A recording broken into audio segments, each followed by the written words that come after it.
જૂનાગઢ ગોધાવાવ પાટીથી ગિરનાર દરવાજા સુધીનો રસ્તો ખોદી નાખતા લોકોને મુશ્કેલીનો સામનો કરવો પડે છે। ગોધાવાવ પાટીથી ગિરનાર દરવાજા સુધીનો રોડ બનાવવાની માંગ ઉઠી છે।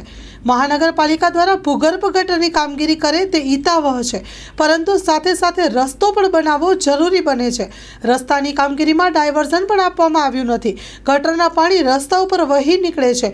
લોકો મુશ્કેલીનો સામનો કરતા નજરે પડે છે। Story report by Paresh Buddhbhatti, Junagadh. Amrut Desai, Junagadh. જૂનાગઢમાં ખાસ કરીને ભૂગર્ભ ગટર અને પાણીની લાઇનના કામ ચાલી રહ્યા છે। એમાં જૂના ગામતળમાં અત્યારે આ કામ ચાલુ છે, ત્યાં ખૂબ મોટી મુશ્કેલી છે, કારણ કે એ કામ જ્યાં જ્યાં પતતા જાય ત્યાં જો કમસે કમ રોડ થોડોક વ્યવસ્થિત થાય તો વાંધો ન આવે, પરંતુ એ પ્રકારનું કામ અહીંયા થતું નથી। જે પણ કોન્ટ્રાક્ટર હોય એની બેદરકારી હોય કે જે હોય, પણ જેને કારણે પ્રજા ખૂબ પરેશાન થઈ રહી છે। અત્યારે ભવનાથ તળેટીમાં આવતા પ્રવાસીઓ પણ પરેશાન છે, યાત્રાળુ પણ પરેશાન છે, સાથે સાથે ઉપરકોટ જોવા માટે આવતા સ્કૂલના બાળકો, નાના નાના સ્કૂલના જે બાળકો છે એ પણ ઉપરકોટ જઈ શકાય એવી સ્થિતિ જ નથી। ઉપરકોટ જવા માટેનો એક પણ રસ્તો અત્યારે ચાલુ નથી, એટલે ઉપરકોટ જવામાં પણ ખૂબ મોટી મુશ્કેલી પડે છે। નરસિંહ મહેતાના ચોરા સુધી પણ જવાય એવી પરિસ્થિતિ નથી।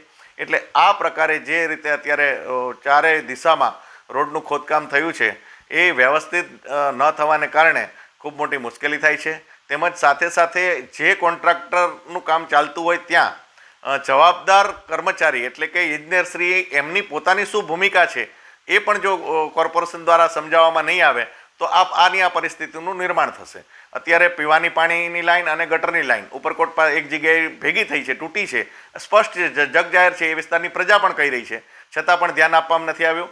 એ જ પ્રકારે જે હસનાપુર ડેમનું પાણી ઉપરકોટમાં આવે છે એની લાઈન ઘણા સમયથી પાછળ ઘાસવાળા વિસ્તારમાં તૂટેલી છે। એ એકચ્યુઅલ જગ્યા રેવન્યુની છે, છતાં બાંધકામ ઇજનેરશ્રી એમ કહે છે કે ત્યાં ફોરેસ્ટવાળા જવા નથી દેતા, ખોટી વાતો કરી અને એ પાણી વેડફાઈ રહ્યું છે। રોજનું કેટલા ગેલન પાણી વેડફાય છે એની પણ જે છે ને કાળજી લેવામાં નથી આવતી। આવા બધા ઘણા પ્રશ્નો છે, એટલે કમિશનરશ્રીએ પોતે પણ આ મોનિટરિંગ માટે જાહેરમાં એમણે પણ નીકળવું પડશે, અને આ કર્મચારીઓના ભરોસે જો કામ થશે તો 100% પ્રજા પરેશાન અને પરેશાન જ રહેશે।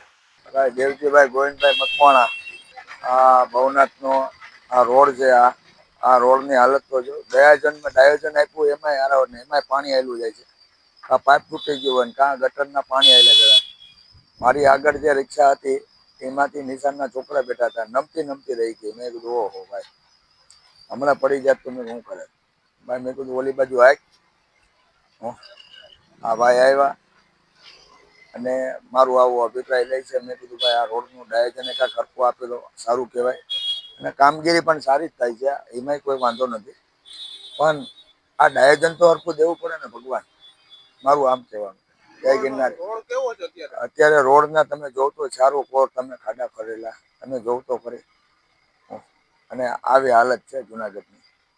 શું માંગ શું છે તમારી? આ રોડ સારા બનાવો અને કાંઈક વ્યવસ્થિત રીતે આપો। જે કાંઈ કામગીરી કરો એમાં તમે આ ડાયોજને હરખું કરો। તમે આજે યાત્રાળુનું ધામ છે, મારે તો શું આમાં તો હવે બુઢા થઈ ગયા એટલે હવે આવું કાંઈ વહેલા જમાનામાં પેલા રોડ હતો 20 વર્ષ પહેલાં અમે ઓટો રિક્ષા જેમથી હું હલાવતો હતો અજંટાએથી કાળવા ચોક સુધીમાં એમનેમ જ રડીને ફ્રી ઉતરી જતી હતી ગાડી। આજે એ રોડે જોઉં તો તમે રોડ કરેલા છે પણ માથે સિમેન્ટ પાથરેલી, એમાંય આવ કાંઈ હારા વાત નંબરે જે રોડ થઈ ગયા હોય એમાંય પાછું